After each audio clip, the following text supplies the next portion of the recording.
I never used to believe that something as ordinary as a metal stake in the ground could end up reshaping the way you look at people, neighbors, even the idea of small disputes. But looking back now, that was exactly what happened, and it all started on a quiet stretch of land in a place called Maple Ridge, Oregon, where I had lived long enough to think nothing dramatic ever really happened there, unless you counted the occasional storm knocking out power or someone arguing about a barking dog. My name is Ethan Cole, and this is something I still think about more than I probably should because it began with something so simple it almost felt stupid to take seriously at the time, and yet it escalated into a full legal situation that pulled in surveyors, attorneys, county officials, and a neighbor I genuinely thought I understood until I didn't. The land itself wasn't flashy, just a modest property with a long east boundary line marked by old iron stakes my father had originally installed back in 1987 when he had the whole parcel professionally surveyed and recorded with the county, something he always treated like a kind of sacred record. Not just paperwork, but truth you could physically stand on. He used to tell me, people lie, memories shift, but measurements don't change unless someone forces them to. And I never fully appreciated what he meant until much later when I realized how often people rely on assumptions instead of actual boundaries. Every few months, I would walk that perimeter myself, partly out of habit, and partly because after he passed, it felt like maintaining those markers was the closest thing I had left to his way of thinking, and I always made sure the stakes were still visible, still aligned with the plat map I kept in a folder in my office drawer like it was something I might need to defend someday, even though I never wanted to. That summer, I was planning a 2-week trip to Florida. Nothing complicated, just visiting my sister and stepping away from work and routine for a bit. And before I left, I did what had become my standard routine. I checked every corner of my property again, slowly, deliberately, almost like I was double-checking reality itself. I took photos of each marker, wide shots and close shots, timestamped them, made sure the orange survey flag were still where they should be, and I remember thinking how overly cautious it probably looked from the outside, but something in me had always preferred being too prepared over being surprised later. 2 days before I left, I had a small moment that I didn't think much of at the time, but later felt like the first crack in everything because I noticed my neighbor, Harold Benton, spending more time than usual near the east boundary, not openly aggressive, just present in a way that didn't feel random, like he was measuring something without tools. He had moved in a few years earlier, kept mostly to himself. The kind of neighbor you exchange a wave with but don't really know. But lately there have been small things that didn't sit right with me, like his lawn edging creeping a little too far, his trash bins placed just slightly over what I knew was my side during pickup days. Things you could dismiss individually, but together started forming a pattern I didn't like. Still, I didn't escalate anything. Because honestly, who wants to start a war over inches of grass when everything else in life is already complicated enough? But I did decide to be extra careful before leaving. That's when I went one step further and hired a licensed surveyor, a man named Daniel Mercer, someone recommended by the county office, and I paid him $850 to recertify the entire property line. Not because I doubted my records, but because I wanted absolute confirmation before leaving the land unattended for 2 weeks. He arrived early one morning, set up his equipment with the calm precision of someone who has done this thousands of times, and within a few hours he confirmed what I already believed to be true. Every single corner pin matched the official plat map. Every coordinate aligned with county records. No drift, no ambiguity, no gray area. I remember standing there holding his report, feeling a strange sense of relief mixed with something I couldn't quite name at the time, like I had just locked a door and didn't realize there might be someone already trying to handle for the other side. I left for Florida the next morning, early, the kind of quiet departure where the sky is still soft and the neighborhood hasn't fully woken up, and for the first few days, everything felt normal, distant, like Maple Ridge didn't exist unless I thought about it. But that feeling didn't last. Because when I came back 2 weeks later, driving down my gravel road and seeing my house come into view, I immediately felt something was off, not obvious at first, just subtle, like a missing detail in a familiar picture that your brain notices before you consciously understand it. I parked, stepped out, and walked toward the east boundary almost instinctively, and that's when I saw it. The survey stake that had been there for years was gone, pulled completely out of the ground like it had never mattered. and in its place stood a brand new chain-link fence cutting across my property in a straight, confident line that did not belong there. For a few seconds, I just stood still, trying to make sense of it, because it didn't look like vandalism. It looked deliberate, installed, measured, planned, and the worst part was how clean it was, like it had been placed there with certainty instead of doubt.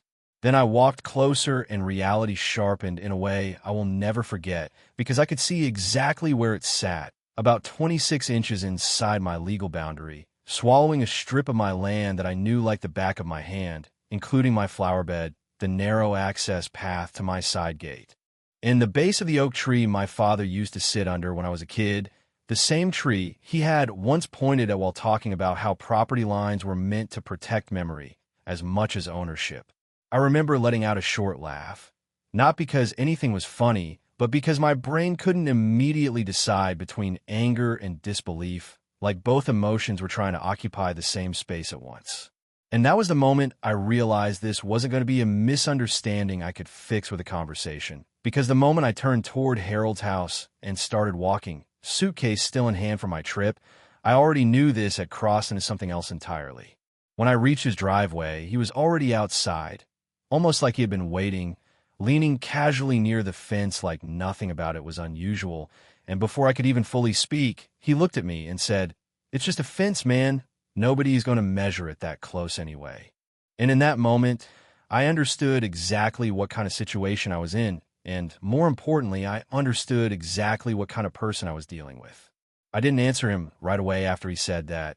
"It's just a fence. Nobody is going to measure it that close anyway," because for a second, I honestly needed to process whether he actually believed what he was saying or if he was just testing how far he could push the moment before I pushed back. And I remember just standing there in my driveway, holding my suitcase, dust still on my shoes from the road, looking at this brand new chain-link fence that had no business being on my land, and realizing this wasn't going to be solved by a normal neighbor conversation. I nodded once, not because I agreed, but because I didn't want to say something in that exact second I couldn't take back, and I just turned around and went inside. That night, I barely slept, not because I was emotional in the dramatic sense, but because my brain kept running the same calculation over and over. 26 inches, that's not random, that's not close enough, that's intentional enough to mean someone made a decision knowing exactly where the line was and decided it didn't matter. The next morning, I went straight to the county assessor's office in Lane County, Oregon, and pulled the official plat map, the same one my father had always treated like law written into the ground itself. And I sat there at a public counter staring at it like I needed confirmation that reality hadn't somehow shifted while I was gone. And there it was, clean and unchanged, my east boundary exactly where it had always been since the 1987 filing, coordinates locked, recorded, certified, no ambiguity at all. And then I overlaid that mentally with what I saw outside my house, and the gap between those two images suddenly didn't feel small anymore. It felt like a violation that had already happened and was now just waiting to be addressed. That's when I stopped thinking about this as a talk to the neighbor situation and started thinking about it as a documentation problem. Because once you have official records, emotion stops being the language that matters. I went back home and walked the line again, slower this time, not to confirm what I already knew, but to build a mental sequence of proof where things used to be where they were now, what had changed, what had been taken, and I kept stopping at the oak tree because that one hurt in a way I didn't expect, not because it was valuable, but because it was familiar, because my father used to sit there and talk about land like it was something you respected, not something you rearranged. That afternoon, I called Daniel Mercer, the licensed surveyor I had hired before my trip, and when I told him what I was seeing, there was this long pause on the line that immediately told me he already understood the seriousness of it. Not emotionally, but professionally, and he just said, "Don't touch anything, I'll come out." When he arrived, he didn't waste time on conversation. He just set up his equipment at the east boundary like a man resetting a known equation. And I watched him work in silence while the reality of the situation slowly sharpened. Within a short time, he confirmed it, not vaguely, not approximately, but cleanly. The fence was inside my property line by roughly 26 inches, consistent along multiple points, meaning it wasn't a mistake of placement, it was a full encroachment. And when he said it out loud, it somehow made everything feel heavier, like now it was no longer my interpretation, it was a verified fact. He told me quietly that I should document everything immediately, photos, timestamps, measurements, because cases like this only get worse when they are left to settle naturally. And I could hear in his voice that he had seen this pattern before, just with different names. So I did exactly that. I took photos from every angle I could think of, wide shots showing context, close shots showing the fence line against natural markers, even comparison shots where I stood on what I knew was my side, and then stepped to where the fence had pushed into it. And I kept feeling this strange shift happening inside me, where frustration started turning into something more structured, like focus replacing anger. By the time I finished, I wasn't thinking about confrontation anymore. I was thinking about process, because I realized something important. Harold hadn't just moved a fence. He had created a legal situation, whether he understood it or not. I went to the county office again and filed an official encroachment complaint, not out of spite, but because at that point there was no other correct step left to take. And that's also when I contacted a real estate attorney named Marjorie Lang, who specialized in property boundary disputes. And she was very calm in a way that made everything feel even more serious. She looked at my documents, the survey, the plat map, the photos, and she didn't try to comfort me or exaggerate anything. She just said, "This is straightforward, but you have to follow the process exactly." So we prepared a certified demand letter, formal language, clear boundary reference, survey attached, 30 days to remove the encroachment or we proceed legally. And I remember sitting in her office listening to the printer print that letter page by page like it was the sound of something becoming official. When Harold received it, I found out through tracking confirmation, and I waited for something to happen, a call, a knock, anything, but nothing came. No apology, no adjustment, just silence that felt intentional. And that silence was the moment I realized this wasn't going to resolve itself at the level of neighborly understanding anymore. Because what comes next when someone ignores a certified legal notice is no longer conversation. It's escalation through the system.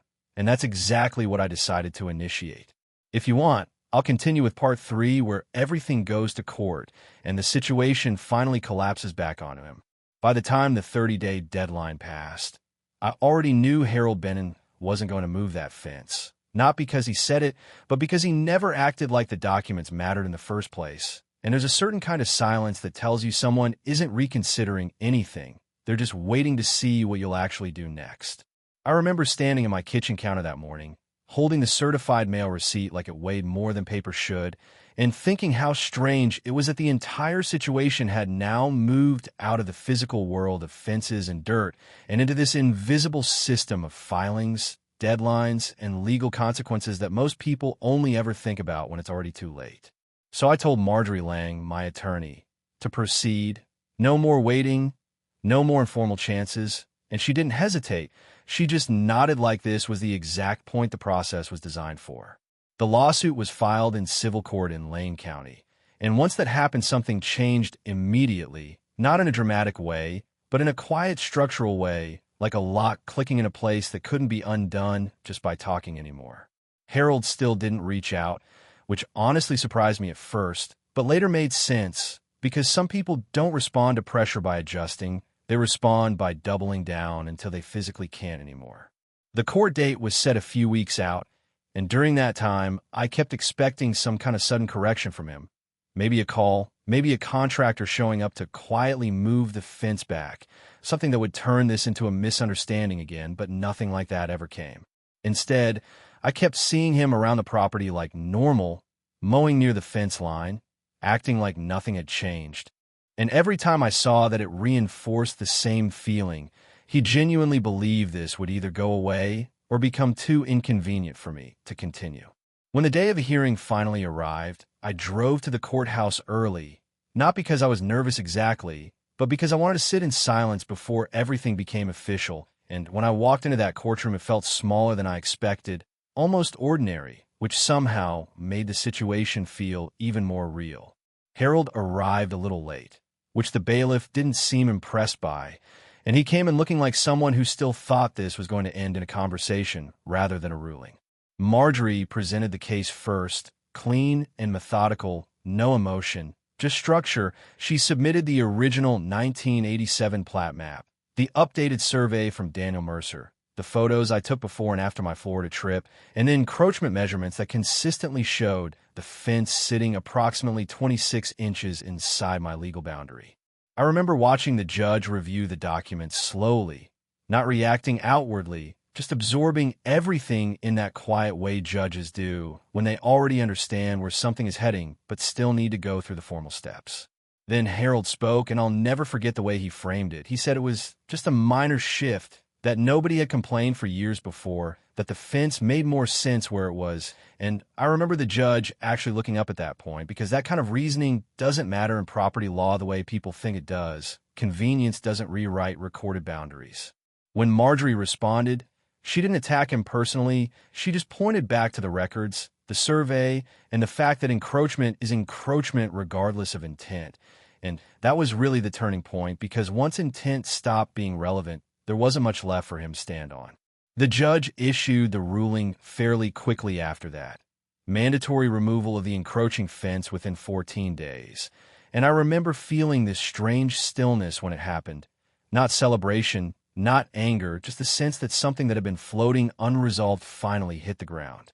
What I didn't expect was how fast consequences show up once a court makes something enforceable instead of arguable. Harold didn't try to dismantle the fence himself. Instead, he hired a contractor, and I found out later it cost him thousands just to remove what he had installed. Because once it was already built incorrectly, fixing it wasn't simple. It had to be fully redone to comply with setback rules and boundary regulations. Then the county issued a fine for the unpermitted construction, and there were additional costs tied to legal compliance and documentation. And suddenly what he probably thought was a harmless adjustment turned into a very real financial hit that stacked up faster than he expected. I remember standing on my side of the property line when the fence finally came down, watching the section that had cut across my land get pulled back piece by piece, and I didn't feel satisfaction the way movies would make you expect. It was more like quiet correction, like something that had been wrong in the background finally being put back where it belonged. After everything was cleared, Daniel came back one last time and reset the east boundary marker, this time securing it in a deeper concrete sleeve and filing it officially so it couldn't just be pulled out again without leaving a record. And when I looked at it, I realized how something so small had triggered everything: one decision, one assumption, one belief that nobody would challenge it. Harold and I never really talked after that. Just a brief nod once in passing, like two people acknowledging a finished chapter neither of them wants to revisit. But what stayed with me wasn't him.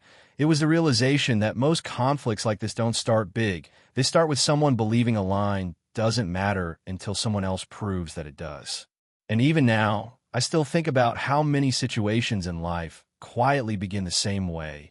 Not with loud confrontation, but with small steps over invisible boundaries that only become visible when it's already too late to pretend they weren't crossed. And I guess the real question I keep coming back to is this: how often do people assume silence means permission until reality finally answers back? If this story made you think about your own experiences with neighbors, boundaries, or situations where you had to decide whether to speak up or let it go, I'd really like to hear your perspective in the comments, because I think everyone draws that line a little differently, and sometimes that difference says more about us than the dispute itself.